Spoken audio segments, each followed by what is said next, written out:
Bonjour tout le monde, ici Pierre Damien Fougou de l'Exclusive Média, un média qui essaye de montrer la culture africaine, l'excellence africaine, montrer que les Africains font énormément de choses et révéler véritablement les potentiels, les talents qu'il y a dans la communauté afro, dans la communauté africaine. Et on est aujourd'hui, on a le plaisir, on est extrêmement ravis d'avoir à nos côtés Armandine.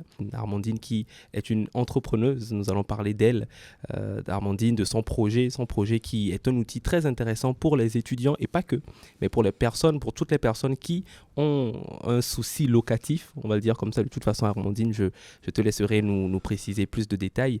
Et avant de parler de ce projet, avant de parler de ton entreprise, il faut quand même préciser qu'on est dans la semaine des droits de la femme, n'est-ce pas? Exactement. Alors Armandine, qu'est-ce que tu peux nous dire par rapport aux droits de la femme? Toi, comment est-ce que tu l'as célébré, pour le dire d'une certaine manière, ou comment est-ce que tu l'as vu? Quelles sont les actions que tu as eu à mener par rapport à cela?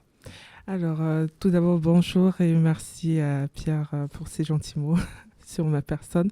Effectivement, cette semaine, c'est la semaine des droits de la femme qui est assez important, il faut le dire, surtout pour une femme noire africaine aujourd'hui dans un milieu qui va vite, qui est technologique aussi. Pour ma part, ça a été vraiment de prôner l'inclusion de la femme dans le milieu de la tech, parce qu'aujourd'hui, je rencontre personnellement quelques difficultés qui, je pense, ne seraient pas le cas pour certains.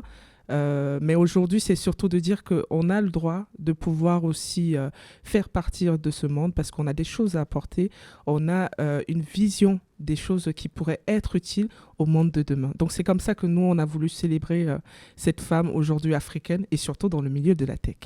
Ah bah, très, très intéressant. Et est-ce que tu dirais, de par ta posture là en tant qu'entrepreneuse, est-ce que tu dirais qu'il y a eu des évolutions par rapport à ces droits de la femme, et particulièrement par rapport à ces droits de la femme africaine qui donc se lance dans le business et qui essaye de faire de grandes choses? À mon échelle, effectivement, je pense qu'il y a quand même une évolution, parce on ne va pas négliger toutes les démarches qui sont faites pour la femme, et toutes on va dire, ces lois qui visent à protéger, à faire évoluer, à faire émanciper les droits des femmes. Et moi, aujourd'hui, je trouve qu'il y a quand même on va dire, une évolution, parce que pour ma part, à mon échelle, on va dire, il y a des incubateurs qui permettent de pouvoir améliorer la visibilité de celle-ci et de pouvoir continuer à se battre en tant que femme entrepreneuse dans le milieu de la tech. Effectivement, moi je dirais oui. Voilà. Alors parfait, alors là tu parlais de la tech, tu parlais de ce milieu de l'entrepreneuriat. On va donc parler directement de ton entreprise, Armandine. Oui, tout à Est-ce fait. que tu peux nous décrire ton entreprise? Alors, je vais vous décrire l'entreprise en vous posant peut-être une petite question. Ok, ça va. Est-ce que, Pierre, dis-moi, est-ce que tu as déjà eu à chercher un logement depuis ton pays d'origine, en souhaitant vouloir poursuivre tes études en France, et comment est-ce que tu l'as vécu personnellement? C'est-à-dire être dans ton pays d'origine et chercher un logement à distance, sachant que tu as des ressources, peut-être comment tu l'as vécu sur ton expérience? Alors cette question, c'est un peu une colle, c'est vrai. Alors oui, moi je suis togolais et je suis arrivé en France il y a 5 ans. D'accord. Et oui, pour la recherche, en ce qui concerne la recherche de logement, c'est vrai que ça a été assez compliqué, assez complexe, parce qu'il fallait essayer de contacter des propriétaires qui étaient ici. Et donc c'était très complexe, parce que ces propriétaires-là ne savaient pas véritablement si on allait venir, ne savaient pas quels engagements on était prêt à prendre. Ouais. Et donc par rapport à ça, c'est vrai qu'en termes de complexité, il y a... voilà, c'est comme je disais, c'est très compliqué. Donc, Oui. En tout cas, pour un étudiant étranger. Donc, c'était assez compliqué. Ah ben, totalement. Je pense que le mot c'est compliqué. Oui, c'est compliqué. Alors, pour ma part, pour vraiment entrer dans la parenthèse, moi, il y a 10 ans maintenant que je suis arrivée en France, non, 11 ans plutôt. Et moi, quand je suis arrivée en France, moi, je suis d'origine camerounaise, et il m'a fallu chercher un logement depuis Douala pour venir poursuivre mes études en France, sachant que je ne savais pas comment ça se passait. Je contactais les propriétaires, les sites qu'il y avait à l'époque, et j'ai vécu cette difficulté.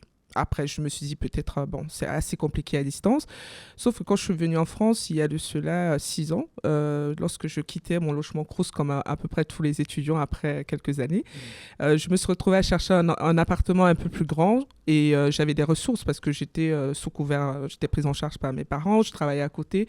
J'avais quand même des ressources qui me permettaient, allez, disons 6 mois, payer 6 mois immédiatement, mais j'étais confrontée à un refus, mais totalement de toute toutes les agences, que ce soit des propriétaires, de tout le monde. Et j'étais vraiment abasourdie parce que je me suis dit, mais comment ça se fait qu'aujourd'hui, on souhaite entrer dans un logement, on a des ressources financières où on peut payer directement des loyers, mais on n'arrive pas.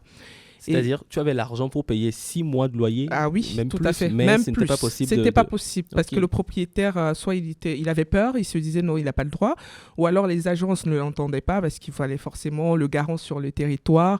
Moi, je me tuais à leur dire que mes parents sont à 6000 km, ce serait difficile parce qu'en plus mon père il travaillait, mais ça serait difficile de vous prouver toutes les bulletins de paye ou un avis d'imposition ici en France puisqu'il est à l'étranger. Donc c'était vraiment pas possible. Donc, même lorsque les parents fournissaient des justificatifs Oui. de ressources financières. Oui, Ok. c'était pas possible parce que, en fait, à ce moment-là, j'avais les Western U. Donc, vous savez, vous avez les mandats cash qu'on Ah vous oui, envoie. exactement. On a tous connu ça à un moment donné en étant étudiant étranger où le papa, il t'envoie des sommes, soit par virement parce que ça prend un peu un délai, mais Western Union, MoneyGram, sans faire la pub, bien évidemment, mais c'est assez connu. Et j'amenais ça, je lui disais, écoutez, voilà ça, tous les mois, j'ai 1000 euros de mon papa. En plus, je travaille à temps partiel, mais c'était pas possible. C'était pas possible. Et ça crée en moi une frustration. Je me suis dit, mais comment ça se fait qu'aujourd'hui, on a ces moyens de payer et on n'arrive pas à entrer dans un logement. Donc, du coup, pour finir, je me suis retrouvée à Cavignac, 50 km Ah oui. de Bordeaux. Ah oui. Effectivement. Donc, j'avais le TER que je prenais, qui traversait tout le long du nord de Bordeaux, là, de la Gironde, et j'arrivais à l'IAE de Bordeaux. Donc, je me suis dit à ce moment-là qu'il y avait quelque chose à faire. Je me suis un peu renseignée, et autour de moi, je voyais que tout le monde, tous les étudiants pratiquement avaient eu ces difficultés-là. Et ceux qui n'avaient pas ces difficultés, c'était ceux qui avaient, par exemple, un parent sur les territoires ou un tonton, ou voilà, ce genre de choses. Mais c'est une vraie problématique aujourd'hui et c'est la raison pour laquelle j'ai décidé de lancer Archimède. Parfait. Ok, d'accord. Donc, en gros, Archimède, c'est véritablement une solution au profit de tous les étudiants, de toutes les Tout personnes. à fait. Et est-ce que c'est exclusivement dédié aux étudiants? Non. Non, ok. Parce que, pourquoi déjà Archimède? Parce que le principe d'Archimède, le scientifique, c'est la poussée, donc Oui. la levée. Donc on s'est servi de ça pour dire que nous, on est un élément qui va vous permettre d'accéder à ce que vous souhaitez. Donc aujourd'hui, c'est la poussée, c'est le levier d'intégration, que ça soit social, au niveau du logement, au niveau de tout ce qui peut être intégratif, on va dire. Donc aujourd'hui, par le bon déroulement des choses, on s'est rendu compte qu'on avait eu beaucoup de contacts venant des intérimaires, des indépendants, des retraités même, et même des expatriés qui sortaient totalement du cadre dans lequel on s'était fixé. Donc aujourd'hui, ça ne concerne pas que les étudiants internationaux, mais on s'adresse à toutes ces personnes-là qui ont des ressources financières disponibles, mais qui n'ont pas de garant. Ok, donc en gros, vous vous portez un peu garant pour Oui. ces personnes-là, c'est ça? C'est donc ça. concrètement, c'est comme ça que ça fonctionne? Oui, concrètement, vous allez venir me voir ou voir ma collègue. On va vous créer un compte séquestre où on va bloquer des mois de loyer d'avance pour pouvoir verser tous les mois à votre propriétaire. Nous, notre rôle, c'est de dire au propriétaire que cette personne a bloqué 6 mois, 3 mois, 1 mois, 12 mois de loyer en votre faveur. Et sur cette périodicité-là, on va se porter garant. Et ensuite, à l'issue de ça, bien évidemment, il faudra soit remettre, soit espérer que votre situation ait évolué pour pouvoir entrer dans les normes de logement classique. Ok, et est-ce que vous arrivez à voir parce que là, c'est véritablement une affaire de confiance. Je me dis, vu que vous êtes une institution, est-ce que le fait d'être une institution, en même temps, je pense que la réponse est dans la question, mais le fait d'être une institution, normalement, ça veut dire que les propriétaires auront confiance en vous et donc vont facilement adhérer au système. Ou est-ce que je me trompe? Oui, effectivement, vu de ce point-là, on le trouve assez facile, mais il faudrait savoir qu'aujourd'hui, non seulement au niveau de la solution, il y a aussi ce côté terre à terre, on va dire sur le terrain. Il y a des propriétaires, surtout en France, on n'a pas cette culture de bloquer des loyers, on a un véritable souci avec le fait de bloquer de l'argent. Tout de suite, on a eu beaucoup de propriétaires qui se sont réfractés à l'idée de savoir même qu'il y aura de l'argent disponible pour eux parce que c'est pas culturellement possible. On est habitué à verser 1 mois, 2 mois, on n'est pas habitué à bloquer d'avance parce qu'il y a une question de confiance aussi. Parce qu'aujourd'hui, le propriétaire peut aller d'un agriculteur à un banquier, hyper, on va dire, propriétaire de pas mal de logements. Donc, on touche toutes ces populations et c'est pas toujours évident de convaincre l'un ou l'autre. Parce que autant ça peut être plus parlant pour un propriétaire qui a l'habitude de ce monde ou de voyager, autant ça va être difficile pour ce propriétaire qui est dans sa petite campagne et qui n'est pas habitué déjà à louer à des personnes étrangères ou avec des profils difficiles. Donc ça va pas vraiment lui parler à lui. Donc il y a ce combat qu'on mène aujourd'hui auprès aussi des propriétaires qui n'est pas assez évident souvent. Ok, et c'est vrai que c'est un combat quand même assez acharné Oui. que tu mènes avec ton entreprise. Mais ce combat, il a quand même certaines victoires, certains succès. Est-ce que tu veux bien nous parler de ces victoires, de ces succès que tu as réussi à avoir? Parce que je sais que tu étais primé aussi par certaines institutions. Est-ce que tu peux en parler? Effectivement, d'abord, j'ai été vraiment accompagnée. Ça, je dois le reconnaître tout de même. Parce que sans ces structures aujourd'hui en France qui accompagnent les étudiants dès même l'instant où ils ont l'idée, c'est vraiment magnifique. Je pense là, par exemple, à l'incubateur UBLab, où on a été vraiment accompagné de la base. Donc, je veux dire, à partir de cette frustration interne, jusqu'à ce que j'arrive là, on a pu incuber là-bas au UBLab en tant qu'étudiant étranger. En gardant ce statut étudiant, j'avais la possibilité tout de même de pouvoir faire évoluer mon idée et travailler même dessus. Ça, on en reparlera, je pense. Et effectivement, après, on a pu être lauréat de la French Tech, qui est un organisme qui promeut les startups françaises à l'échelle nationale et internationale. Okay. D'où on a pu avoir quand même une bourse de 62 000 € qui nous a permis de faire évoluer l'entreprise jusqu'à ce niveau. Et effectivement, il y a aussi tout ce qui est incubateur au niveau de Darwin, tel que les premières, la BPI France aussi qui nous accompagne tous les jours pour pouvoir maturer cette idée. D'accord. Et je sais que tu as un lien très fort avec Darwin. Je pense que tu y es installé. Tout à fait. Donc, et oui, on est placé là-bas depuis déjà 3 ans où on travaille dans des bureaux assez intéressants qui nous permettent de faire évoluer et de rencontrer surtout un réseau nous permettant d'avoir des contacts ou un réseau partenaire. D'accord, parfait. Alors là, parlons concrètement. C'est-à-dire, si par exemple, je suis un étudiant ou une personne qui n'est pas forcément étudiante et que j'ai envie de souscrire à ce système, comment ça se fait? Qu'est-ce qu'il faut que je fournisse? En gros, comment le système que tu as organisé, qu'est-ce qu'il faut que je fasse ou comment ça se fait? Alors, vous pouvez nous contacter en ligne, soit directement. Ça s'ouvre comme un compte bancaire, donc il faudra une pièce d'identité, une adresse postale et aussi effectivement un document justificatif en tant qu'étudiant. Et nous, on va ouvrir un compte séquestre, donc ça s'appelle des comptes séquestres, où on va bloquer les fonds que vous allez pouvoir virer. En fait, il faut savoir que ces comptes-là ne sont pas ouverts chez nous, mais directement via notre prestataire, notre partenaire qui s'appelle Orange et qui nous permettent d'ouvrir ces comptes pour la population ou pour les clients dont on souhaite bloquer les loyers. Voilà. Donc, vous êtes étudiant, vous allez venir nous voir, vous allez nous donner des pièces justificatives, on va ouvrir un compte à votre nom, vous allez virer de l'argent sur ce compte-là et nous, tous les mois, on va se charger de verser à votre propriétaire ou votre futur propriétaire. Voilà, tout simplement. Ok, parfait. D'accord, parfait.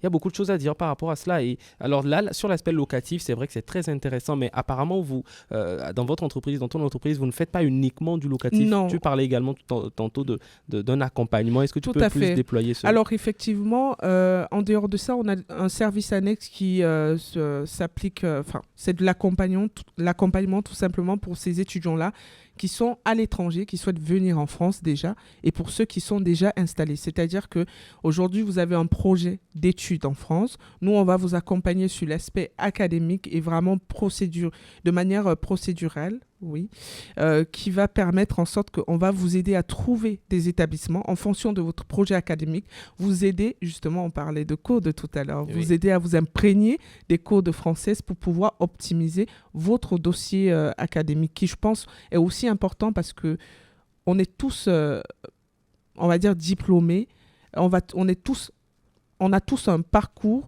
des compétences qui nous permettent d'être mis en valeur. Donc, on va vous aider à juste les optimiser aux yeux du recruteur. Voilà ce qu'on va faire. Et après ça aussi, on va faire de l'accompagnement administratif, ouvrir un compte Amélie, vous aider à faire toutes ces démarches pour pouvoir mieux vous intégrer en France, tout simplement. Ah oui, mais c'est très intéressant Oui. parce que d'autant plus que les étudiants, quand ils arrivent, généralement, ils sont savent pas totalement, trop. exactement, ils sont Oui. désemparés. Et là, par exemple, tu parlais du compte Amélie, c'est vrai que tout cet accompagnement-là n'existe pas véritablement, ou s'il existe, il est très minoré parce que Oui. les gens n'ont pas l'information. Il faut forcément passer par un ami pour essayer de voir, alors que cet ami n'a pas forcément le temps. Oui, Donc franchement, c'est quelque chose de très particulier et de très intéressant que tu proposes. effectivement. Est-ce que cet accompagnement peut se faire sans forcément la garantie locative? Bien Oui, sûr, c'est ok. des accompagnements distincts qui sont nécessaires à chaque étape pour certains étudiants. C'est pas les mêmes besoins. Donc, vous pouvez très bien être accompagné sans pourtant opter pour la garantie locative.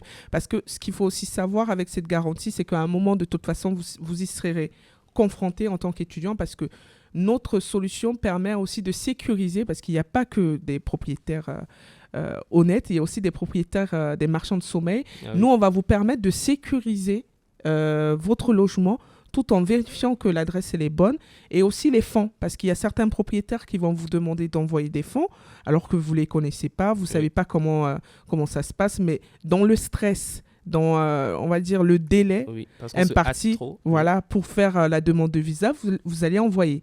Sauf que après, vous allez vous rendre compte que ce n'était pas forcément quelque chose d'intéressant pour vous. Donc, nous, on va sécuriser ce processus en vous ouvrant le compte, en attestant de la disponibilité des fonds à l'égard de votre futur propriétaire, ce qui permet de faire en sorte que quand vous allez arriver, vous allez trouver un logement et si ce n'est pas le cas, vous êtes remboursé immédiatement. Voilà. Ok, d'accord, parfait. C'est vraiment un accompagnement complet Oui, pour oui, l'étudiant, tout pour à l'étudiant fait. étranger. Parce que ça sécurise aussi pas mal de typologies de location. Bien sûr. On part de la location consentie à Ok. distance à la sous-loc.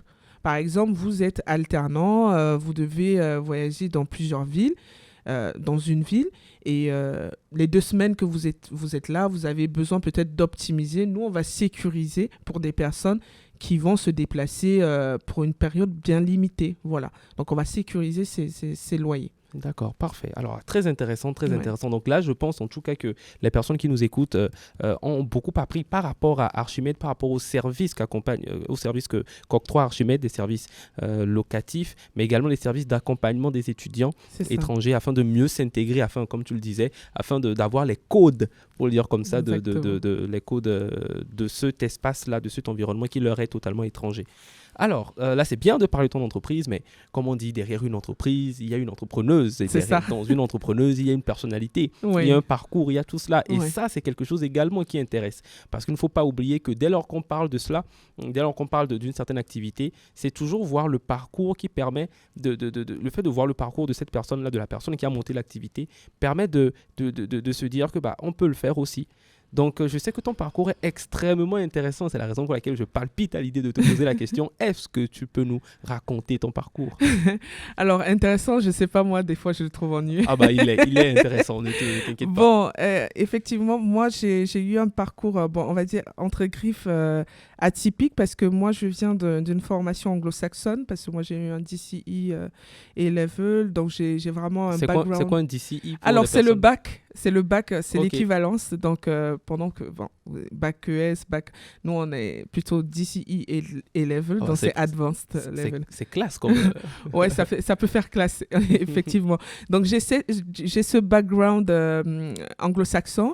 Et quand je suis arrivée, j'ai directement été acceptée à l'université de Bordeaux pour faire de l'économie en français. À vrai dire, c'était très, très, très, très difficile. Je précise parce que j'ai mis du temps avant d'avoir ma licence parce que c'était assez compliqué pour moi de poursuivre en français. Bon, là, le français que j'ai, vraiment, ça fait des années, quoi. Mais c'était assez compliqué. Et j'ai eu une licence en stratégie et décision économique. Ensuite, je suis partie à l'IAE de Bordeaux où j'ai fait une formation en gestion de projet en Master 1. Okay. Et ensuite... j'avais 2 choix, soit de faire du conseil en création d'entreprise, soit de créer ma boîte. Et comme je savais que ça me faisait beaucoup de peine, j'étais très frustrée par ma difficulté, je me suis dit, allez hop, on va créer cette entreprise. Mais bien évidemment, je me suis rendu compte que pas mal de personnes comme moi en souffraient. Donc, j'ai poursuivi avec ce master en création d'entreprise. Voilà. Okay. Ensuite, Pour mon parcours, j'ai toujours pour habitude de stipuler aussi le fait d'être maman parce que ça recentre aussi les choses. Ah bah oui. Puisque quand j'ai fini mes études, cette même année-là, j'étais enceinte pardon, de ma petite Lucie qui aujourd'hui c'est une grande fille maintenant. Donc voilà, et ce qui s'est passé, c'est que tout s'est vraiment enchaîné. C'est-à-dire j'ai eu cette idée, j'ai eu les bonnes structures qui étaient présentes et qui m'ont poussé à cette création parce qu'il faut le dire, on peut avoir la bonne idée, l'environnement, mais on peut ne pas avoir les bons partenaires. Donc, en fait, c'est un tout qui se met en place pour pouvoir nous permettre d'arriver à ce niveau. Donc, pour ma part, quand j'ai décidé de lancer cette structure, il était question de vérifier déjà auprès de mes formateurs, parce que ce n'était pas évident de créer une entreprise juste à la sortie de ses études, surtout en tant qu'étudiant étranger. Parce que faut savoir qu'aujourd'hui, pour créer une entreprise à la fin de ses études en tant qu'étudiant étranger, il faut avoir 37 000 euros de capital. Ah oui. Oui. Oui. Donc il faut vraiment prouver son intention de vouloir apporter de la valeur ajoutée dans le pays. Donc ce qui était pas assez évident à cette époque pour moi. Mais j'ai eu vraiment la chance d'être accompagnée par ces structures qui ont appuyé ma voie pour pouvoir créer. Faut le dire, je disais ça tout à l'heure, c'est que pour la petite anecdote, quand j'ai décidé de créer, pour la préfecture, il fallait que je finisse mes études, mais pour finir mes études, il fallait que je crée. Ah Donc oui. en fait, pendant que quand on est en Master 2, on fait ces 6 mois restants, on fait un stage d'études, moi je travaillais dans ma propre future entreprise. Et je faisais que dire à la préfecture que, mais en fait, il me faut les papiers pour créer. Et l'école me disait, ben, il faut que vous créiez pour finir le master. C'est un peu un Donc, serpent qui se mord la queue. c'était un cercle vicieux. Ben, après, j'ai pris mon courage à deux mains et j'ai fait un dossier. J'ai constitué un dossier auprès de la préfecture de la Gironde où ça m'avait coûté 51 euros. Donc, Ah oui. imaginez un courrier de 51 euros où vous expliquez toute votre vie entrepreneuriale. Donc, bon, c'était assez intéressant parce qu'il fallait que je prouve que je pouvais apporter de la valeur ajoutée dans ce pays qui m'avait très bien accueilli et qui m'avait montré que je pouvais y arriver. Et ça n'avait pas tardé. J'avais eu, après une semaine, j'avais un retour juste une semaine après où on m'avait accordé le droit d'entreprendre. Et à la suite, quand j'ai fini ça, ben, j'ai été lauréate directement de la French Tech, comme je le disais tout à l'heure, qui m'a permis de suivre des formations aussi en prise de parole et aussi de pouvoir savoir comment réunir toutes les ressources pour pouvoir arriver à ce niveau-là. Ok, Voilà. bah, c'est très intéressant. En plus, là, tu parles de la préfecture et de la rapidité avec laquelle tu Bon. as eu on va dire, c'est pas le visa, non, c'était C'était le titre de en gros, séjour. le titre Voilà. de séjour. Je pense qu'il y a des personnes qui t'écoutent et qui ne sont pas dans la même situation et qui ne pense. seraient pas d'accord avec Je toi. pense qu'ils ne seraient Mais pas d'accord. Est-ce que ça veut dire que c'était un titre de séjour particulier? C'était quoi le... Oui, alors c'est un titre de séjour qui s'appelle Passeport Talent, Ok. voilà, qui est pluriannuel, donc de 4 ans, et qui qui sont souvent octroyés à des personnes avec un certain profil, artistes, investisseurs, des personnes reconnues par les organismes publics dans le cadre de l'innovation, de ce qu'elle apporte en termes de valeur ajoutée. Ok, Il y a aussi des personnes hautement qualifiées en termes de compétences bien sûr. qui vont être cadres, tout ça. Donc, c'est quelque chose qu'on demande, pour ma part en tout cas, pour le retour d'expérience. Je sais que ce n'est pas le moment avec la préfecture en ce moment, mais ça a été assez rapide et D'accord. concret pour ma part. Et quand on en parlait même en coulisses, tu disais que le passeport talent pouvait même être ouvert et octroyable à des personnes qui font une thèse. Bien sûr, Donc, bien sûr. Parce que du moment où vous apportez une certaine valeur ajoutée, attention. Donc, vous faites la thèse, mais si vous donnez des cours, vous montrez que vous avez cette capacité à apporter un plus Oui, dans les missions où vous exercez, oui. c'est quand même assez, je ne vais pas dire facile, mais c'est assez convaincant pour Ok. la préfecture de vous D'accord. octroyer ce type de titre de séjour. Pour ma part, ça a été le cas, bien que je n'avais pas j'avais pas encore des expériences dans le domaine puisque je me lançais. Mais tu avais un projet. Oui, j'avais un ce projet projet. était innovant. Voilà, il était innovant, donc ça a été assez facile. Ok, ça marche. Tu parles alors c'est très bien de voir cette dimension, on va dire, de l'entrepreneuriat de par une personne qui est une personne africaine, une femme africaine qui s'est lancée avec beaucoup de courage, avec beaucoup de ténacité surtout. Alors, il y a cette question également qui ressort la plupart du temps, c'est quand tu es arrivé, est-ce qu'en termes de valeurs, est-ce que tu as senti que tu étais reconnu, que tes valeurs, que tes compétences ont été reconnues? Et voilà, c'est ce que j'ai envie de poser comme question. Oui.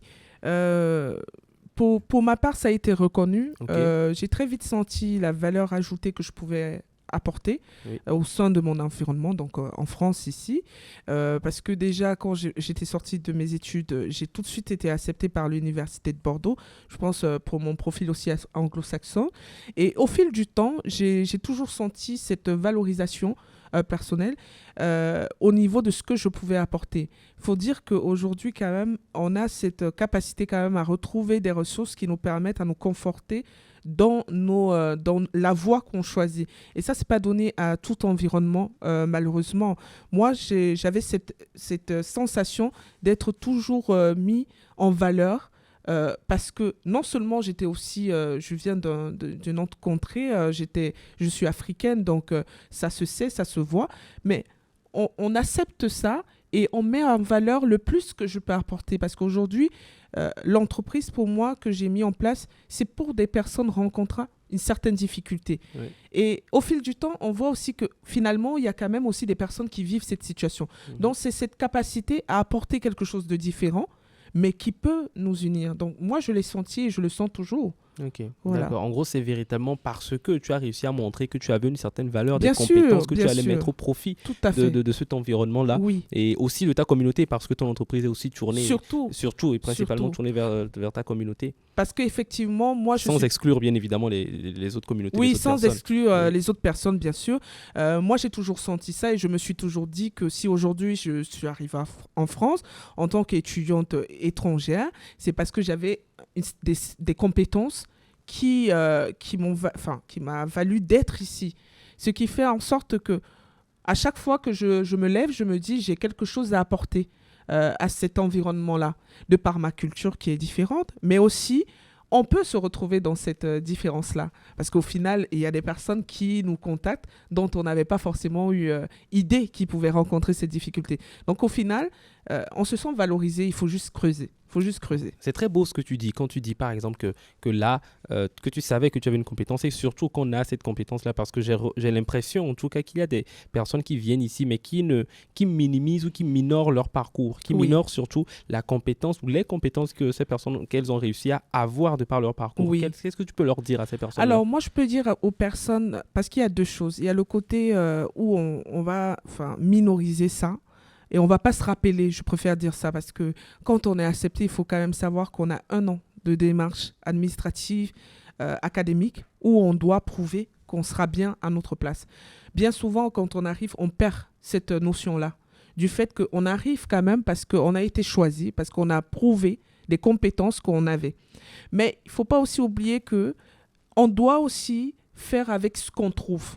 Il ne suffit pas de dire que j'ai été acceptée, je peux être compétente, mais il suffit aussi de comprendre le contexte où on est. Parce que moi, aujourd'hui, j'appelle ça de l'ouverture d'esprit. Parce qu'on sait qui on est déjà. On doit se le rappeler, bien évidemment, mais on doit se fondre dans ce qui est là, qui existe. Parce que ce n'est pas les mêmes visions, ce n'est pas la même approche. Mais si on est là, on peut quand même se fondre à la masse. Donc, il ne faut pas oublier de se rappeler que on est là parce qu'on est compétent, mais aussi surtout parce qu'on a cru qu'on pouvait se mêler à tout le monde. C'est ça en fait. Parce qu'il y a ces controverses à ce niveau. Oui. C'est qu'il y a nous, mais il y a aussi les gens. Parce que on est dans un autre environnement où on doit se mêler. Oui. Et on a été choisi pour ça. Oui, le truc, et ce que je ressens même de l'atmosphère, on va dire, Ouais. ambiante, c'est que généralement, les gens pensent que... alors, dis-moi ce que tu en penses également. Qu'en se mêlant aux autres, on nie notre individualité. Oui. Alors que, bon, personnellement, je ne pense pas forcément ça. Alors, et moi, le premier, je serais en train de dire, et je dirais tout le temps que notre individualité en tant qu'Africains, en tant que jeunes Africains, il faut qu'on puisse la clamer haut et fort, il faut qu'on puisse l'assumer. Oui. Mais ça ne veut pas dire non plus qu'on va nier l'existence des autres, bien au contraire, surtout quand on est dans un environnement qui n'est pas nôtre. Donc, est-ce que tu as une solution, on va dire, pour allier ou pour équilibrer ces deux aspects? Oui, enfin, solution, c'est peut-être prétentieux, mais une approche, une vision peut-être. Voilà, une approche, je dirais ça, parce que moi, aujourd'hui, j'ai pas besoin de me dire que je suis individuelle pour le sentir. Ça se voit. Enfin, je suis africaine, je suis noire, je suis jeune femme. Oui. De toute façon, si on va on veut classifier, on pourra classifier jusqu'à l'orteil, j'ai envie de dire. C'est vrai. Mais je veux dire que moi, quand j'arrive, je sais que non seulement je suis individuelle, mais il y a des personnes qui sont aussi individuelles, qui ont leur propre personne, qui ont leur propre démarche, mais qui a ce petit truc qui nous réunit, ce qui fait en sorte qu'on dit des humains, des personnes. Voilà. Donc c'est pour dire aujourd'hui que, en tant qu'Africain, on doit le réclamer bien évidemment, mais on doit aussi comprendre que les autres sont européens, les autres sont asiatiques, les autres voilà. Mais ça veut dire qu'on est tous ce qu'on est, mais on peut vivre ensemble, on peut se respecter, ouvrir l'esprit et s'adapter à l'environnement où on est, pour le bien vivre, non seulement. Oui. Parce que c'est vrai que la tendance, généralement, c'est évident. C'est vrai qu'on peut y avoir, ou du moins dans l'esprit, c'est que l'Africain, il se sent s'adapter partout, parce que généralement, surtout quand on quitte j'en perds mon latin, quand on quitte chez soi, on essaye de s'adapter, mais parfois peut-être l'image ou le reflet que l'on nous renvoie est une image qui va un peu comme si on n'est pas bienvenu, un peu comme si on n'est pas bien accueilli, et c'est là où ton histoire est intéressante, parce que là tu es en train de montrer que avec de la compétence, avec véritablement de l'entrain et de l'allant dans toutes tes activités, tu viens, tu connais ta valeur, tu connais tes compétences, tu viens pour apporter et pas pour être un poids, pas pour être un fardeau. Et ça, c'est pour ça que moi, je trouve ton histoire très intéressante et ton parcours aussi impressionnant. Je vais juste rebondir pour ceux qui m'écoutent sur quelque chose d'assez simple pour pouvoir se situer, parce que moi, ça m'aide à me situer. Aujourd'hui, moi, j'entreprends dans un secteur. Je propose une garantie locative qui est un secteur hyper complexe et très masculin. Voilà. Et c'est quelque chose, c'est fermé, c'est très clos.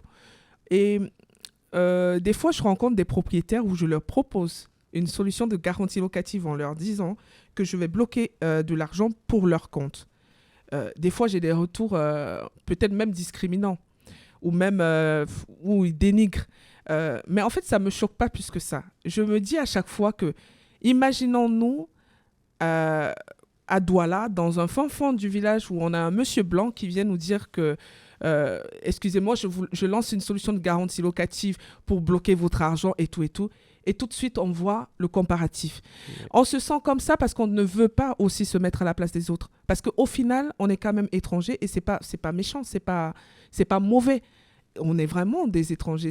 C'est pas aujourd'hui que ça existe. C'est parce qu'on cherche autre chose des fois. C'est ce que je ressens parmi mes frères africains. C'est qu'on recherche autre chose souvent qui, je pense, n'a pas sa place.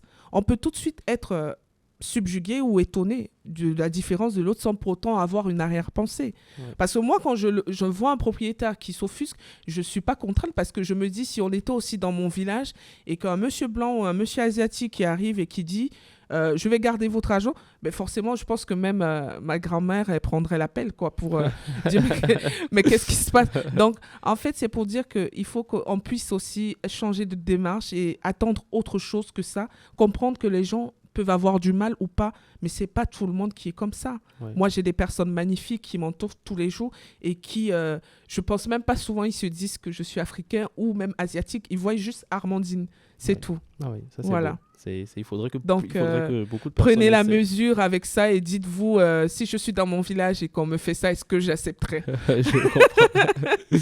Alors, voilà. Ok. Alors là, on approche de la fin de cette émission, de cette interview. Alors là, j'ai quelques petites questions très pointues. Alors là, on parle beaucoup de d'aide, d'entraide. Est-ce que lorsque tu es arrivé, que tu as voulu lancer ton projet, Ouais. parce que tu vois, c'est un projet qui est quand même tourné vers l'Afrique, lorsque tu as voulu lancer ton projet, est-ce que tu t'es senti soutenu par ta communauté? Alors là, tu l'as dit, tu as été soutenu par les institutions ici, mais est-ce que tu as senti ta communauté, ou du moins des personnes qui avaient le pouvoir, qui avaient un certain pouvoir pour le dire comme ça? Est-ce que ces personnes-là, est-ce que tu as senti un certain soutien? Malheureusement, non. Je vais être honnête, malheureusement, non. Peut-être parce que j'ai pas poussé les bonnes portes, peut-être parce que j'ai pas eu à trouver ces personnes, mais c'est pas le soutien que j'ai eu directement lorsque j'ai lancé. Malheureusement, ou d'ailleurs heureusement, je sais pas, mais je me dis que j'ai eu les personnes qu'il fallait au moment qu'il fallait. Voilà. Donc là, il faudrait donc exhorter toutes les personnes qui sont Bien ici, qui sûr. ont du pouvoir, à soutenir le business, à Oui. soutenir l'entreprise, les entreprises des personnes qui sont issues de notre communauté Tout à également. fait, C'est tout comme à ça qu'on fait. réussira à construire Oui, quelque chose et d'efficace. Et surtout dans ce domaine tout particulier qui intéresse ces étudiants étrangers, c'est de dire aux diasporas que aujourd'hui, on est tous amenés à un moment donné de faire une attestation d'hébergement pour tel cousin, pour tel étudiant qui arrive, parce que voilà, ça permet notre solution de cadrer tout ça et de se sentir plus en sécurité. Oui. Donc ça permet de dire que aujourd'hui, je peux facilement vous proposer un logement. Moi, je les exhorte à venir nous contacter, nous dire qu'on a des chambres. Parce qu'aujourd'hui, les étudiants étrangers qui sont de l'autre côté, on va dire, ils réussissent mal leur intégration au moment où ils n'ont pas de logement. Parce que tout part de là. Oui. Au moment où on n'a pas son logement dès la première année, je peux vous assurer qu'on peut finir sans papier, directement 5 ans après. Ah oui, parce qu'on rate ses études, on rate tout commence mal. Donc j'exhorte la diaspora africaine et même d'ailleurs de pouvoir nous contacter, d'avoir des chambres en colocation ou un logement, de pouvoir vraiment rendre le processus d'intégration pour ces étudiants qui cherchent tout le temps des attestations, des logements à distance, de se mettre en commun pour proposer quelque chose de plus, on va dire, de plus cadré, voilà, pour qu'ils puissent arriver dans de bonnes conditions. Bien évidemment, c'est aussi de notre rôle d'expliquer comment ça se passe, parce que aussi il y a ces étudiants qui arrivent et qui se disent que bon, on peut héberger comme à l'africaine, non. Mais c'est de vraiment poser les choses et de faire en sorte que tout aille mieux pour tout le monde. Ok, parfait. D'accord, merci beaucoup. Donc là, avec ça, il faut retenir qu'il faut... de ce que je retiens également de ce que tu viens de dire, c'est qu'on peut tous aider d'une certaine manière à porter notre pierre à l'édifice. Tout à fait. Et même si on n'a pas forcément l'argent ou le logement, je ne sais pas, un petit partage ou du moins le fait de parler de l'information, le fait de dire que voici ce qui se passe, ça permet aussi, ça contribue peut-être même à faire remonter l'information aux personnes qui ont le pouvoir et qui ont la capacité d'aider de manière beaucoup plus exactement, de manière beaucoup plus concrète. Alors pour terminer, Armandine, c'est vrai que c'est très intéressant, on n'a pas vu l'heure passer. Pour terminer, j'ai une petite question. Alors déjà, avant ma dernière question, il y a quelque chose dont tu parles généralement. Tu disais que c'est un proverbe que tu as entendu au Cameroun, qui est les temps durs sont pour les durs. Oui, c'est effectivement. C'est ça le proverbe. Oui. Est-ce que tu veux bien expliquer? Parce que depuis que tu me l'as dit, ce proverbe, je l'applique tout le temps et je l'ai toujours en tête. Donc, est-ce que tu veux bien l'expliquer? En fait, c'est très concrètement, c'est quand c'est dur que les durs jouent. Ok. Donc ça veut dire que effectivement, il n'y a pas une situation difficile qui s'adresse aux personnes pas fortes, en fait. Okay. C'est quand c'est dur que c'est les durs qui jouent. Ça veut dire que les personnes qu'il faut à ce moment de la difficulté, ce sont des personnes plutôt, on va dire, plutôt... Tenaces. Oui, tenaces. Effectivement, c'est l'adjectif. Donc, pour ma part, c'est dur au quotidien parce que c'est des secteurs... qui vont de l'extrême à l'autre, l'immobilier, les étrangers, voilà, les étudiants, voilà, c'est assez compliqué. Mais je sais aussi que si je suis à cette place-là, c'est parce que c'est dur et c'est moi qui dois jouer. Ouais. Donc, aucune partition ne peut être faite si ce n'est que moi à ce moment. Donc, c'est quand c'est dur que les durs jouent. Il faut toujours se mettre ça en tête parce que ceux qui n'y arrivent pas, on le sait tout de suite. Ah oui. C'est ça. Ok, donc il faut se durcir, il faut se renforcer. Oui, il faut se durcir parce que c'est pas simple. C'est pas un jeu d'enfant. Non, c'est pas un jeu d'enfant. Parfait. Alors ma dernière question, c'est même pas une question, c'est une question. Est-ce que pour clôturer cette interview qui était très très très intéressante, est-ce que tu as un message que tu veux transmettre à la femme africaine qui pense entrepreneuriat? déjà par rapport à la vision de l'entrepreneuriat, mais aussi à ce message-là pour que les femmes africaines, les jeunes africaines, et même plus, hein, pas uniquement les femmes, là on parle de femmes parce qu'on est quand même dans la semaine des droits de la femme, mais voilà, est-ce que tu as ce message-là que tu veux transmettre à la femme africaine et aux Africains en général en termes d'entrepreneuriat, en termes de lancement de projets? Oui, ce que je vais juste dire aux femmes africaines ou aux femmes, c'est vraiment d'oser. Oser, je sais que ça revient tout le temps parce que même moi, quand j'en écoute, c'est vraiment ça parce qu'aujourd'hui, il faut croire en ses rêves. C'est apporter la pierre à l'édifice, se sentir, comment dire, apporter sa preuve de concept. Réfléchir, résoudre des problématiques. À son échelle, ça peut être du simple lancement je veux dire, de produits au niveau d'un carrefour au lancement à l'échelle nationale ou internationale. Ça reste de l'entrepreneuriat. Ça reste résoudre des problématiques en y apportant les ressources qui sont autour de nous. C'est tout simplement ça, parce que l'entrepreneuriat, ce n'est pas une science exacte. C'est une science qui a à voir avec nous. Donc, tu peux lancer ton entreprise chez toi, avec 1 euro, tu peux la lancer avec 100 000 euros. Chacun ses objectifs. Mais ça ne reste pas pour autant de l'entrepreneuriat. C'est juste répondre à une problématique en utilisant des ressources à proximité. C'est tout.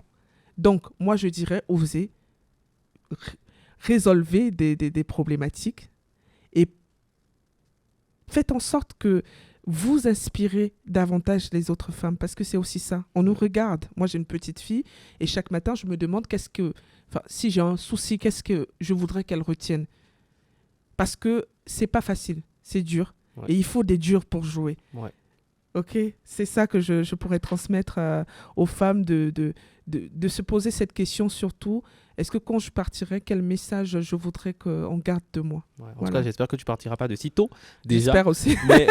mais c'est très important de soulever ce que tu as dit. On nous regarde. C'est très important, on nous regarde. Il faut qu'on puisse essayer au maximum. Autant que nous sommes faut qu'on puisse essayer d'être une source d'inspiration. Tout à fait. De montrer au moins que c'est possible. C'est possible. Et on en parlait même dernièrement. Tu nous parlais de toutes ces femmes entrepreneuses qu'il y a en Afrique et qui entreprennent également. On n'en parle pas suffisamment, quel que soit, et comme tu l'as très bien soulevé, quelle que soit l'échelle à laquelle ces femmes-là entreprennent. Ces personnes qui sont donc une source d'inspiration. Bien sûr, parce qu'elles réussissent à déplacer des montagnes, parce que c'est des femmes qui vont se lever, se battre pour toute une famille, avec les ressources, je précise bien, avec les ressources qu'elles ont à proximité. Donc, imaginez avec plus. Donc, je veux dire, si ces femmes-là ont cette capacité que vraiment je salue le mérite, parce qu'effectivement, aujourd'hui, on a des ressources un peu plus cadrées où on peut aller, mais souvent des personnes qui entreprennent avec peu et qui arrivent à résoudre des problématiques familiales. Enfin, je veux dire, c'est important. Ouais. C'est important. C'est-à-dire, on nous regarde. Qu'est-ce que vous faites? On nous regarde. Alors, Amandine, où est-ce qu'on peut te retrouver pour te contacter en cas de besoin? Alors, vous pouvez soit venir à Darwin, au niveau de Bordeaux, soit nous contacter au 06 52 51 98 46, ou alors taper juste Archimède avec AID à la fin. Ok, parfait. Merci beaucoup, Armandine. Merci. Alors, c'était Pierre Damien Fougou de l'Exclusive, l'Afromédia, un média qui est là pour essayer de montrer, de révéler la culture africaine, l'excellence africaine, montrer, comme Armandine le disait, qu'on nous regarde. Et parce qu'on nous regarde, et surtout parce qu'il faut qu'on inspire, il faut impérativement qu'on puisse sortir de notre cocon de confort, de notre cocon individuel, qu'on puisse essayer de se porter vers les autres et qu'on puisse impulser une véritable dynamique de progrès, de changement, d'efficacité, de tous les mots positifs en tout cas, qui feront de telle sorte que quand on verra l'Africain, on se dira, lui, c'est quelqu'un. Exactement. Merci Armandine, merci aux personnes qui nous ont écoutés.